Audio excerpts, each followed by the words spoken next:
Howdy folks, hope you're all having a good one, and welcome to the Saltmine Discord server live Q&A for the month of July. And if you're watching this on Monday, as Monday's episode of Jingles.business, hope you all had a great weekend. Now forget it, because it's Monday. Couple of things we need to cover before we crack on with the actual Q&A part of the Q&A. And the first is a message from this week's video sponsor. You might have noticed you're getting an awful lot of spam emails or text messages, or perhaps you're getting some oddly specific advertising that pops up every time you visit your favourite websites. Maybe you suddenly find yourself paying way over the rate of interest for products and services that you've been using for years. None of this is accidental, because there are thousands of data broker companies out there collecting, aggregating and trading your personal data without you know anything about it. The good news is you do have the right to request that these data brokers erase your personal details from their records. The bad news is it would take you years to do it manually, if you even knew where to start, and that's where Incogni comes in. You click the link in the video description, or head over to incogni.com/jingles, you get an exclusive 60% off, and have Incogni take care of all the heavy lifting for you. Just create an Incogni account, tell them whose data you want removed. That's it. Incogni takes care of the rest. And new, as of April 2025, Incogni have introduced their Unlimited and Family Unlimited plans, extending Incogni's protection not just to yourself, but to your friends and family too. Click the link in the video description, or head over to incogni.com/jingles and use code JINGLES to get 60% off your Incogni plan and take your data off the market. The other thing that I need to talk about this week was Stop Killing Games. I probably should have mentioned it in last week's. Although the news is actually good this week, because you're probably aware of the Stop Killing Games initiative. Quick recap, basically, they're trying to push publishers to stop just turning games off, things that you have paid for, and when they've decided it's no longer profitable for them to continue running the servers, in games that could be played offline, in the majority of cases, you simply lose access to the games that you have paid for because the publisher doesn't consider it financially viable for them to continue bothering to run the servers. There have been a number of high-profile cases, and the whole initiative got going, I think, about a year ago, but it was recently in crisis because here in the EU and the UK, they hadn't yet reached the number of signatures required for a petition to formally be addressed in Parliament or government. And thanks to how can I put this? I'm not going to say it's entirely down to this one person who goes by the name of Pirate Software. You may have heard of him, but thanks to this guy dissing the whole initiative and saying that he hopes it fails, it's had the exact opposite effect. The backlash has basically gotten the petitions past the minimum number of signatures required. However, because those signatures are going to have to be checked, it's likely that a lot of them may be declared invalid. So it's definitely worth your while, if you haven't already signed, to just go to the website. There'll be a link in the description, whether you're in the UK or the EU, and it doesn't cost you anything to do. Just add your signature to the petition, just to ensure. This isn't going to ensure that it happens, but it will at least ensure that it gets talked about in government. And hopefully we can stop publishers from simply turning our games off when they decide that we don't need to be able to play them anymore. And with that, it's time to move on to the first question. I'm just going to head over to the Q&A channel here on Discord and see what we have. This one, first question of the day, comes from Yamatog2. Almighty Overlord Jingles.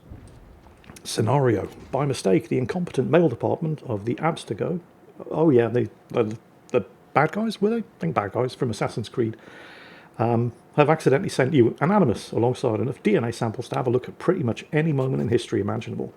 What would be some of the first historical moments you would watch back? Also, reminder to talk about the Stop Killing Games initiative. Yeah, if you haven't done so already. Oh, that's a good one. I feel like this, I mean, it doesn't hurt to answer it again, but I feel like this question, maybe not phrased exactly this way, is something that has popped up before. But it's always a fun one to answer. It kind of reminds me, story. I can't remember who wrote this. I think it might have been Isaac Asimov. But I was reading a collection of, way back in my misspent youth, a collection of science fiction short stories, and there was one of them about time travel vacations, where time travel was a thing, and you could get a package to a holiday to go back to witness historical events. Certain ones were extremely popular. Number one among them being the crucifixion. So anybody who went back as part of this guided tour, I mean, they had to dress appropriately. They couldn't reveal that they were from the future, so they had to, keep their mouths shut or be taught only certain things to say in ancient Hebrew or whatever, and so on and so on. They ought to be dressed appropriately, and so they took you through this whole package tour thing where a bunch of people went back to witness the crucifixion of Christ. So they're all there on the hill of Golgotha, and when, wherever it was, where Pontius Pilate was asking, who should I free and who should be crucified, and because they'd all been told, you must, under no circumstances, do anything that didn't actually happen historically, so at the point where Pontius Pilate is asking, who should be crucified and who should be released, because that's what happened according to the Bible, the crowd all shouted out, "Crucify Jesus." So all of these tourists started shouting, "Crucify Jesus, crucify Jesus." And there was a very small minority of people saying, "No, don't crucify Jesus, crucify Barnabas," or whatever the name of the criminal who was being crucified alongside him was. And as everybody was shouting, and the crowd were overwhelmingly shouting, "Put Jesus on the cross," the tourists looked around and they kind of started to very slowly realise with this horror, the only people in the crowd begging for Jesus not to be crucified were the actual Jews who were born there. Everybody else, because it was such a popular holiday destination, were tourists from the future, all shouting for Jesus to be crucified. If they hadn't gone back to witness the crucifixion, it would never have happened. And I always, whenever somebody asks me this kind of question, this is the first thing that always pops into my head. I can't remember who wrote it. I think it might have been Isaac Asimov. But, well, whatever, doesn't matter. Cool story. But what would I do? I don't know. I'd love to go back and see the Battle of Trafalgar. I'd like to be in... what was the name of the town? There's a town in Belgium, Mons. That's where the first shot of the First World War and the last shot of the First World War was fired. Although technically the first shot of the First World War was fired on the canal outside the town, but close enough for government work. And the last shot of the First World War was fired like seconds before the actual ceasefire on the 11th hour of on the 11th minute, the 11th hour of the 11th day in 1918, when a bunch of, I think it was Canadian troops on the south side of the town square were celebrating the end of the war and the victory a bit too loudly for the German troops on the northern end of the town square, who were getting a bit pissed off and shot one of them down. And that was the last shot fired in the First World War. I would like to have been not there to see that poor Canadian bugger getting shot, but just to be there for the end of the First World War. I'm sure there's a whole bunch of other things that you can think of. But yeah, great question. And it is the kind of question that does pop up every now and then, although it's usually phrased differently. But it's always a good one to answer. So yeah, thanks for that one. Next one comes from Basement Jesus. Dear Super Duper Ultra Mega Evil Gnome Overlord, what's your favourite Pixar and or DreamWorks film? Ooh. Oh, that's a good one. Because there've been some really, really good Pixar movies. There've also been some more recently not so great Pixar movies. But I think it's difficult to choose. I'd have to say my top two would be WALL-E, because I just think it's amazing that they managed to get so much personality into something that never speaks, but well, that's Pixar for you. And the other one would be... Oh, I just had it in my head a minute ago. What was it? Don't get old, kids. Because this happens. Halfway through a sentence, you forget what it was you were talking about. WALL-E and of course... I've completely forgotten. There was another great Pixar movie that came out after WALL-E, and I've completely forgotten what it was. But 2 minutes from now, it'll suddenly pop into my head, and I'll blurt it out, because that's what happens when you get old, although I've been doing this for at least a decade. But yes, WALL-E and whatever the hell the other one was that I've just forgotten, and people are probably popping suggestions up in chat. And anyway, whatever, doesn't matter. Moving on to the next question. This one from Battlefield Boom. Good morning, Bohemian Eagle. Hey, are you recording? You live in a rather small town city, I presume. I do. Do you get recognised by the locals at all? I do. Have you ever had a situation in, say, Sainsbury's, which is a supermarket for those of you who don't know, where someone shouts, "Oi, Jingles," do your neighbours know you? Also, I have a PPL, private pilot's license. If you're ever in Poland, hit me up if you want to fly in a Cessna. Oh, awesome. Yeah, it doesn't happen often. And it mostly doesn't happen often because I very rarely actually go outside. I have been recognised in the supermarket, usually by somebody who works there. There's a guy that works at my local supermarket just down the road who, really, really nice bloke, and he always says hello every time he sees me when I go in. I had a plumber come around to fix a shower, and he recognised me. I've had people delivering stuff who gave me a funny look when I opened the door, and they're like, "Oh my God, are you the?" Yes, I am. Thank you. It happens every now, very, very rarely. Probably would happen more if I actually went out more, but I rarely leave the house. But yes, it does happen, and it's always fun when it does. Because I mean, I'm kind of, I'm not Tom Cruise famous. I'm famous, but I'm famous in the way that I can go out and buy bread and milk, and almost every time nobody gives a shit because I just don't get recognised. So I'm the kind of famous where it's nice. You've got the time to stop and have a chat with somebody who does recognise you, because it happens so infrequently. I got recognised by a waiter. I had a couple of friends over, and we went over to Gunwharf in Portsmouth, and we were in I can't remember the name of the restaurant, but the waiter who was serving us didn't recognise me, but one of his co-workers did, who wasn't actually waiting my table, and sent a message over with the waiter who was waiting our table. So we had him come over and take a picture and stuff. And like I say, it happens so infrequently that it's fun when it does. I couldn't handle the kind of fame that TV and movie stars have. I'm quite comfortable with the level of fame that I have. It's an enjoyable level of fame. Next question from Minortree93. Dear Overlord Jingles, yes, I'm recording. Let me just double check. Yes, I am. Oh, Nino's just sat himself down in front of the monitor. Thankfully, I'm not actually doing anything critical at the moment. He has this habit of doing this. He'll come and sit himself right in front of the monitor, and usually it's, well, in fact, right now, it's in the exact worst possible spot, because it covers up the button bar at the bottom of the screen of any game that I happen to be playing. Oh no, he's just jumped. He's taken over Akazuki's favourite spot. So I've got a bunch of shelves, like a sort of cabinet on the wall above my monitor. And the shelf on the far left was Akazuki's favourite spot. She would spend the whole day up there while I was sitting on the PC. The thing about Nino is he's obsessed with Akazuki, so he just copies everything that she does. And he's taken over that spot, and he's just hopped up there now. Right, anyway, moving on with the actual question. If you were able to have a multi-hour conversation with your 18-year-old self on what you've learned during your entire time in the Navy, what would you talk about the most? Oh, and the third question, have the cats been staying out of trouble? Well, I kind of just answered that. But, oh, yeah. This is the sort of thing I do sometimes think about. Well, the first thing I would tell my 18-year-old self is start putting money into a pension plan. I know, it's boring, but 100%, it doesn't matter how little it is.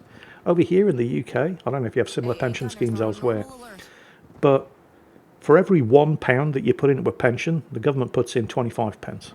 So I put £1,000 a month in, the government gives me it just gives you £250 a month. 25%, that they top up your pension by 25% of everything that you put in. If I'd started doing that when I was 20, I could retire now. So you cannot stop, or you just cannot stop, wrong way of saying it, you cannot do this early enough. But of course you can't tell that to an 18-year-old, what do they care? Because I certainly, I thought, I'm in the Navy, I've got to, and the Navy does have a very, very good pension, so good that around about 2010 they realised it was too good and they changed it, but it was too late, or rather it was in time for me. I still got the old 1975 pension scheme, which is amazing, so I'm going to be okay, I still have a good pension. But if I'd started saving even just 100 or a couple of hundred a month when I was 18, I'd be set up for life by now. So that would be the first thing. The next thing, I'd tell them to stop smoking, and to stop putting sugar in everything. So I wouldn't have had a heart attack, and I wouldn't have had diabetes. And other than that, I don't think I would have changed anything. because I really enjoyed what I did. I loved being in the Navy. I got paid a reasonable amount of money, with all expenses paid, to travel the world for 22 years. The only downside was occasionally I had to risk getting shot at, but that only really happened on 3 occasions. So, that wasn't too bad for 22 years.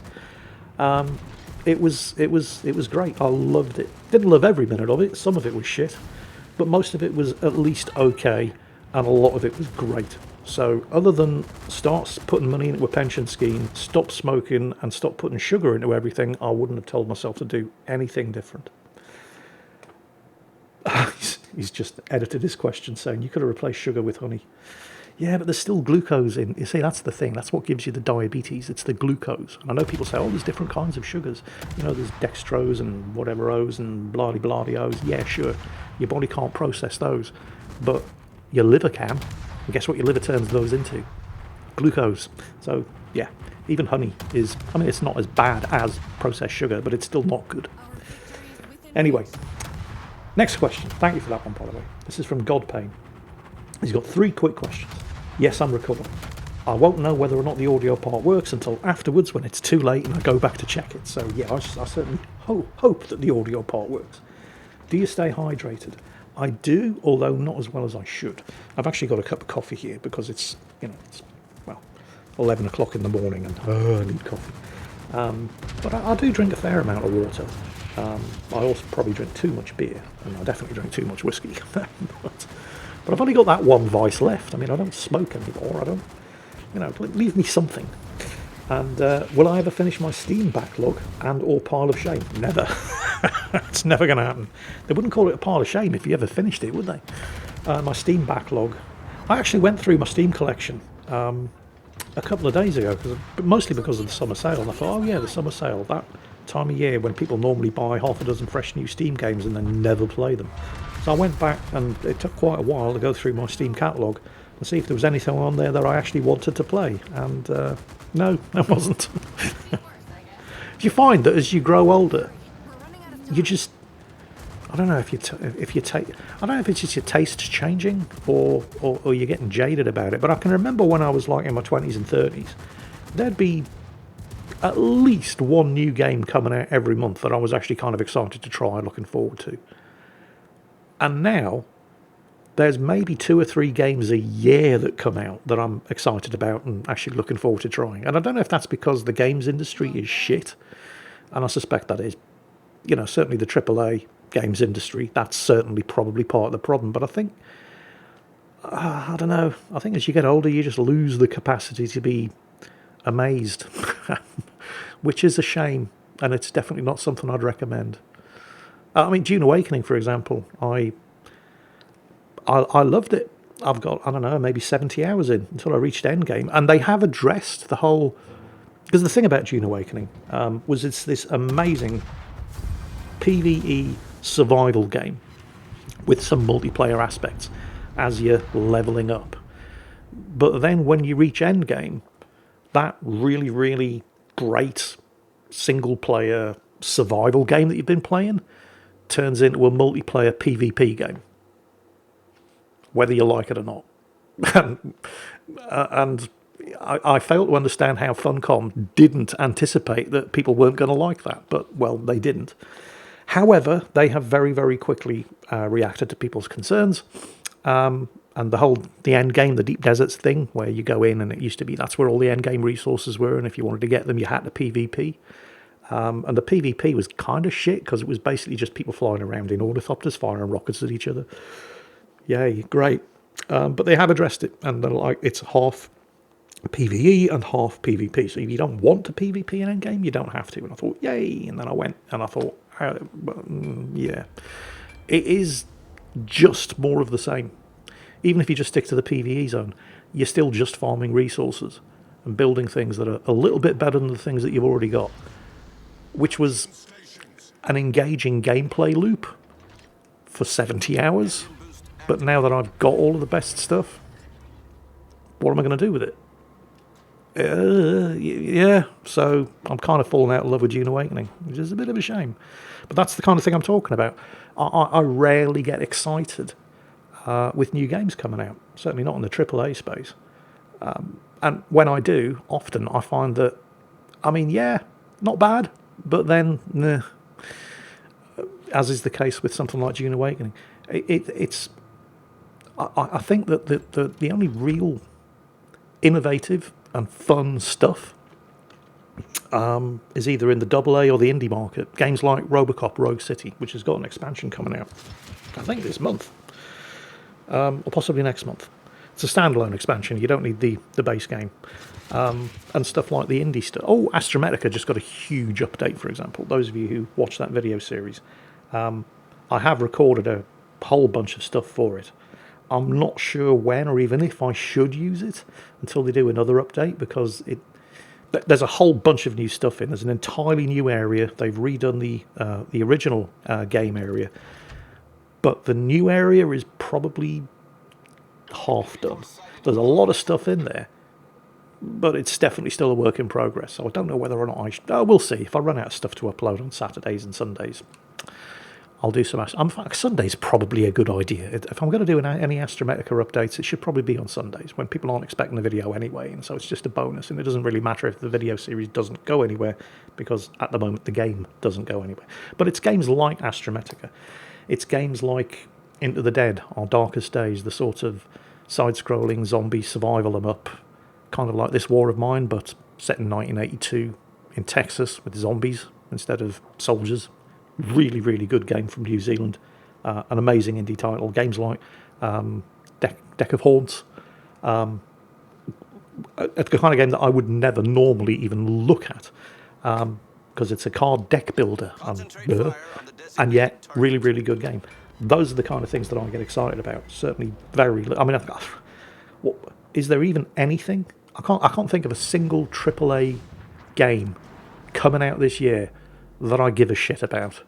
It's all AA at most, and mostly indie stuff that I'm looking forward to, because they're the only ones actually doing anything new, doing anything other than reboots. I can't even remember what the question was. Oh yeah, will you finish your Steam backlog? Well, we wandered wildly off topic there, but anyway, yeah, there's your answer. So thank you, Godpain. Greetings from Austria, he says.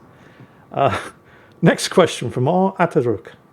Dear Mighty Overlord, if dropped into a Cyberpunk 2077 universe and around 30 years younger, but with your current wisdom intact, which of the gangs would you choose to work with as a solo, and why? Consider this from an ex-Militech assassin position you used to hold, until your boss ordered a hit on your insert family member here, and you decided to give him the finger and became a merc. Which are the gangs? So, I mean, screw the Voodoo Boys, because they're a bunch of dicks. The animals, I don't think I'd fit in with the animals. I'm just not big enough. And I'm also probably a bit too smart. So what other gangs have you got? The Valentinos. Wrong ethnic background, so that would never work. I think I'd probably go for the Mocks, because you get to hang around a nightclub the whole time. Because the Mocks aren't really a gang; they're more a sort of self-protection society for the sex workers and the people in the fringe professions. They run around. I can't remember the name of the nightclub. They are technically a gang, but they basically operate outside of one nightclub, and they're just there to protect the workers at the club.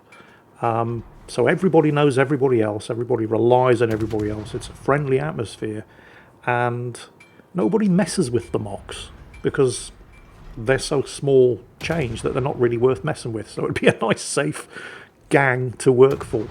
Also, boobies, because it's a strip club, so yeah, that would probably be it. I'd probably go for the Mocks. Lizzie's Bar is just... Yeah, that's it. Sorry, it's been a while since I actually played Cyberpunk. He just edited his question to say, yeah, it's called Lizzie's Bar. Yeah, hanging around Lizzie's Bar for a living. I mean, there are worse ways to live. Next question comes from Tank50US. Dear Mighty Overlord Jingles, have you ever had to deal with anyone in the Navy that knew the letter of how things were supposed to be done, but conveniently ignored how things were done in the trenches? I recently had the pleasure of that. A district manager that didn't like how my security detail actually did things, and slashed my weekly hours from 64 to 24 because he came to my primary site with an axe to grind, and my back became the grind.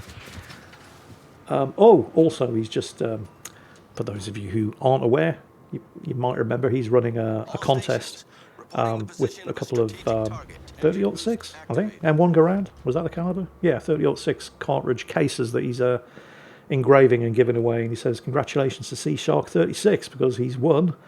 Well, he's basically won, so yes. Anyway, to answer the actual question, yes, I know exactly the sort of thing you're talking about, but usually it was in a good way.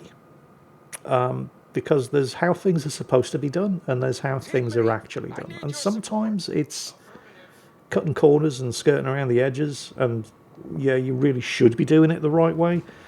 In which case, you know, if somebody jumps on you as a result of it, because you know that happens.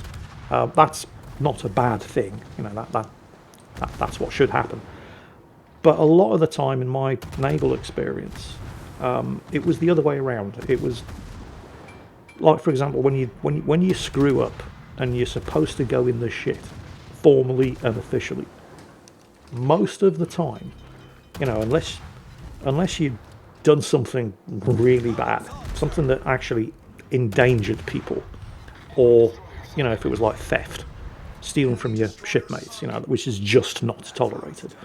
But most of the time, what would probably happen was, instead of being hauled up cap on head in front of the executive officer, or even worse, the captain himself, it would be dealt with internally, rather than having anything go on your record. Like, for example, the story I sometimes tell, you've probably heard it, is one day, because there's a radio operator, which was the job that I did when I first joined the Navy. I was terrible at it, by the way, I hated it. You would have to do colours and sunset, which is a ceremony of raising the flag in the morning and lowering the flag in the evening. And the off-going watch in the communications office, so the previous day's duty radio operators, would get up first thing in the morning, open up the communications office, and put the Union Jack on the jack staff at the forecastle, and the white ensign on the ensign staff at the stern of the ship, back at the flight deck. And then the oncoming watch, before they reported to duty at the communications office, would actually do the ceremony of colours first thing in the morning. So one guy would raise the jack, and then the actual ceremony itself would be done on the flight deck, and you'd have a third radio operator midships using the prep to actually control. Yeah, well, getting into the weeds here, it doesn't matter. Anyway, so you had two different bags that you would stuff these flags into, and then tie the bags themselves onto the jack staff and the ensign staff, and attach the lines via these things called Inglefield clips to the flags, while the flags were still inside the bags. And I put the white ensign on the jack staff at the front of the ship, and I put the Union Jack on the ensign staff at the back end of the ship. And nobody realised until attention on the upper deck, face aft and salute, colours. And we were at the ammunition boys in Plymouth at the time, which would have been fortunate, because it would have meant that no other ships would have seen it, and it would have saved the captain a ton of embarrassment. Except right after the announcement, attention on the upper deck, face aft and salute, colours, there was the phone call, right, radio operator Charlton, get your arse down the flight deck now. And then 30 seconds after that, attention on the upper deck, turn to port and salute, flag officer Plymouth. So yeah, I should have been done for that one, but instead I was given the chief yeoman's punishment, which was to be up at 5:30 every morning for the next 3 months, practicing putting the correct flag in the correct bag on the correct flagstaff. Honestly, I think I prefer to have been hauled up in front of the executive officer and formally punished. But yeah, that's the sort of thing in my experience. And yes, it has happened the other way around as well, which you unfortunately experienced. But most of the time, it was actually not that bad. Anyway. Next question from how do you pronounce that one? Mariolo? Close enough. Hello, Mighty Gnome Overlord. How are the kitties? They're all right. Not suffering too much from the summer heat? Yeah, it is bloody warm over here. And Like Zhuzi's got a very thick, shaggy fur. Nino's got very, very long fur. Nino's quite short-haired, so he's probably not suffering as much as the others. But yeah, I do have to make sure I actually refrigerate their water, and I make sure they have plenty of water throughout the day. He's saying temperatures have already reached close to 40 degrees in southern France. Oh my God. As a Maine Coon dad of 2, he has to make sure they have a cool place available to rest. Refrigerated blankets have been a godsend. Yeah. I've got one of those, actually. It's a refrigerated shit. There's some kind of gel inside it that, I don't know, due to the magic of science, when you put pressure on it, it actually gets cooler. So I've got one of those down, and they do like lying on that. On that note, I wish you good health and a pleasant Sunday. Yes, thank you. And yeah, 2 Maine Coons, you lucky bastard. I've only got the one, but she's amazing. They are such amazingly just gentle and affectionate cats. They really are. And the other 2 are fine. The other 2 are all right as well. Nino's actually more affectionate than either of the 2 female cats. And you tend to find that with male cats. Boys are more affectionate, but they are also more aggressive. And sometimes he does give me he's not interested, he'll just give me a swat. But he never uses his claws. He's like Akazuki in that respect. Zhuzi will just put a hand on. If you're doing something that she's not interested in, she used to bite and scratch. But now she'll just put a paw on your hand and push it away. So she's really polite. They're all great. Next question from Mr. E. Mighty Overlord Jingles. It's been a few months since I asked because I'm getting old and shit and keep forgetting about the live Q&A, but I've made my return. Can we please get a World of Warplanes video? Oh, wait, you're serious about that? No, I don't think so. Let me just double check. I'm just going to pop over to my YouTube channel. Channel content. Search across your channel. Warplanes. Because I think one of my most watched videos ever is actually a World of Warplanes video.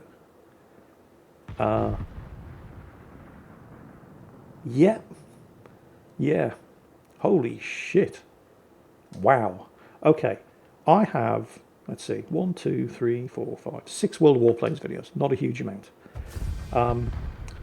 The least viewed of those has 135,000 views. There are 3 of the 6 with less than 400,000 views. One of them has 700,000, but the one that rules the roost, it's one of my most watched videos ever, is World of Warplanes with the Mighty Jingles, and it has 1.2 million. Wow. It is a 12-year-old video, though. Holy crap.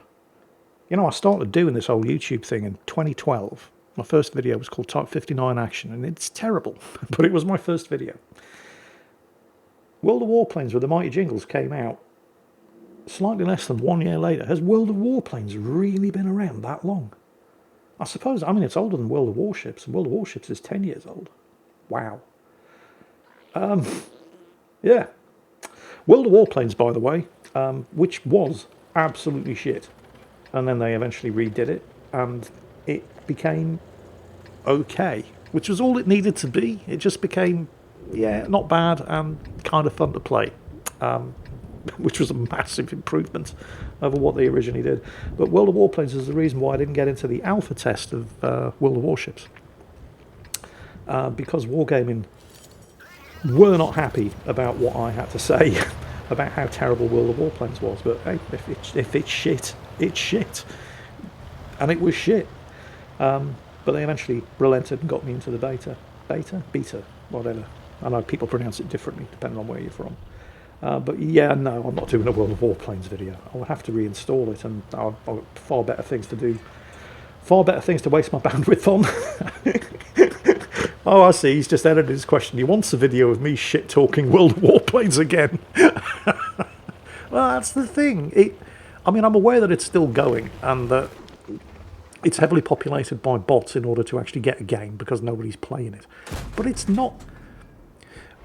The thing, World of Warplanes was so bad that it was fun shit-talking it. You've got games that are, it's like they're so bad they're good. Like, how can it be this bad? And it's funny how bad it is. Kind of like Far Cry 6. It was that kind of wow, did they really not realise how bad this was when they were making it? Levels of bad. And that can be fun. At the other end of the spectrum, you've got games that are just amazing.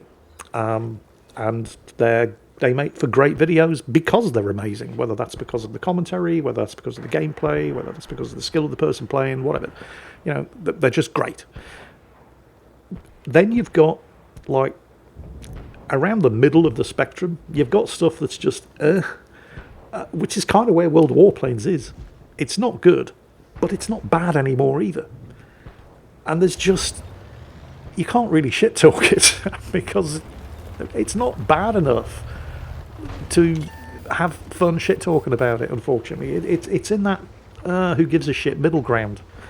So, yeah, no, there's, while I appreciate that it might be fun to have a video of me shit talking a really, really bad game, World of Warplanes just isn't it. It's not bad enough to be amusing, and it's not good enough to be fun.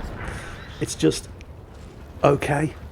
So, no, there's unlikely to be a World of Warplanes video again. Moving on to the next question. This is from Snazzy.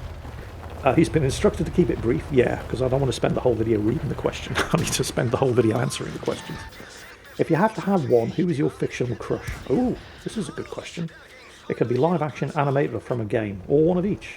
Also, I mentioned it a couple of months ago, but I recently went over and corrected my custom War Thunder USA tree. Oh yeah, I remember this. I know you don't play War Thunder right now. You know, I'd like to again. Or certainly still, I'd like to start doing videos on it again, because I did the annual War Thunder videos, and you know what? Still popular. But anyway, moving on. Let's not get sidetracked. Let's answer his question. I know you do love aircraft. This is true. And even so, I really wanted you to see this, just purely from a sort of... Okay, so he's put a link in. I'll put, if I can remember, I'll put a link into the video when this goes up, as Mingles with Jingles, to his full potential US air tree. Equivalent to the British will be ready by the time of the next month's Q&A. So anyway, and there's the links, which, if I again, because I'll keep saying this, but I'm crap. If I remember, I will put the link in to the video description. But who is my fictional crush? Ooh, that's a good one. Can be anybody, of course, as long as it's a fictional character. Well, I mean, for a very long time it was Princess Leia, because I was born in the 70s, and so obviously Princess Leia. But I also had a huge crush on Colonel Wilma Deering. Oh, I'm showing my age here. Played by the absolutely gorgeous Erin Gray, who was the I don't want to say sidekick of Buck Rogers, played by Gil Gerard in the TV show. And well, technically there was a movie, but the movie was basically a pilot for the TV show. Buck Rogers in the 20th century. Oh, wow, yeah. You know what? She's still got it today. She's in her 60s. Oh, yeah. Oh, I could go on. I could be answering this question forever. You know what? If you're watching this one as Monday's episode of Mingles with Jingles, who's your fictional crush? And again, it can be anybody you like. It doesn't even have to be anybody that we've seen. It can be somebody from a book. It might be a bit more difficult to get other people to empathise with your choice, but a book character, somebody there was never a TV or movie adaptation of, a cartoon character, Betty Rubble. I know. What was that? Oh, Wilma Flintstone. I know a lot of people, a lot of strange people, although I can kind of see the attraction. Cartoon comic characters, whoever. Who's your fictional crush? Let's hear it in the comments. Next, how are we doing for time? Oh, we can answer a few more, but I'm going to have to start winding this up. From Grievous Rommel 5463. Greetings, mighty overlord. In light of Loretta Swit's recent... What? No. In light of Loretta Swit's recent passing, what was your favourite MASH episodes, and which actors would you have liked to meet, alive or dead, from the show? Oh, you've got to be kidding. I didn't realise. For those of you who don't know, Loretta Swit was the actress who played Major Houlihan, Hot Lips Houlihan, from the MASH TV show. And she's dead. I mean, great. I mean, MASH was broadcast in the 70s, and she was like in her 30s then. So, yeah, unsurprising. I mean, you know, nobody lives forever. But she was great. She played the chief nursing officer in the 4077th Mobile Army Surgical Hospital, the show MASH, which was based on the Robert Altman movie starring Donald Sutherland, which was based on the book. about a mobile army surgical hospital, a field hospital essentially in the in the Korean War. And it's hilarious. It's still, what you can watch it today, and it's still hilarious and it's still relevant. Starring Alan Alda, who, well, yeah, I mean, wow, Loretta Swit's died. What was my favourite MASH episode? Oh, you couldn't pick just one. It would probably be anything that focused on Radar and Colonel Potter. And again, if you haven't watched MASH, you're going to have no idea who I'm talking about. But the interactions between Radar, Corporal, can't remember his real name, his nickname was Radar, he was the camp clerk, and Colonel Potter, the camp CO. Yeah, the thing between those two was just, it was always funny. And who would I have liked to meet, alive or dead? I would love to have met, well, Alan Alda, the guy who played Hawkeye, the star of the show. And also, what was the name of the character? Father not O'Reilly, Radar O'Reilly, that was the name. Yeah, the actor who played him, he seemed like a really nice guy. And Father, it was some Irish name, I can't remember. You know, any one of the cast members, Loretta Swit herself, any of them, they were all just perfect in their roles. I would have loved, and there's still a chance, because Alan Alda hasn't kicked the bucket yet. He's still doing TV work. Father Mulcahy, yes, thank you. He's just edited his. He was really, really good too, as the chaplain, the Catholic priest. Yeah. Well, let's make this one look. That's really bummed me out now. Loretta Swit was just amazingly good. Everybody in that TV show was fantastic. And if you get the chance, if you haven't watched it, you need to watch MASH. It's so funny.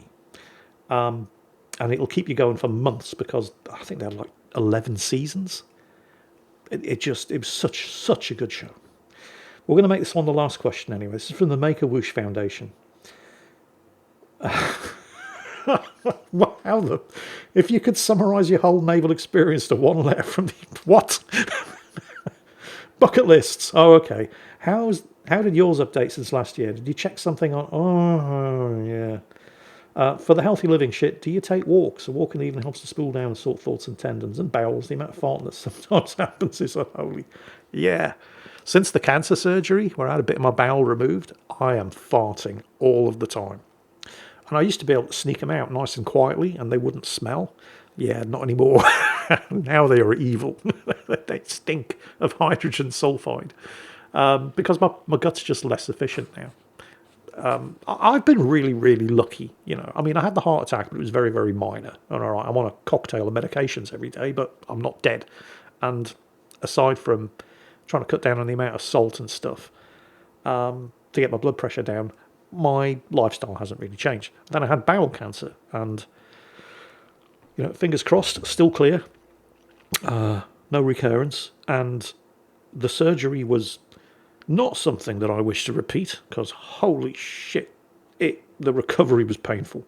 But again, I haven't really had to change my lifestyle at all.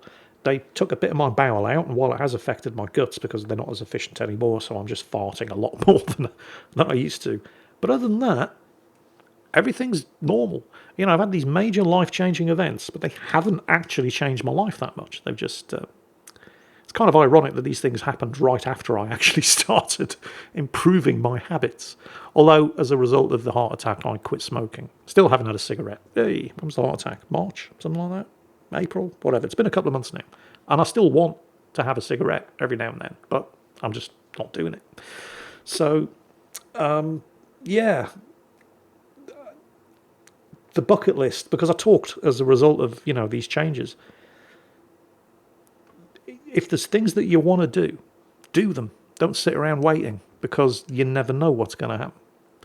And unfortunately, I haven't done anything. Yeah, I'm all mouth and no trousers. I talk a good fight.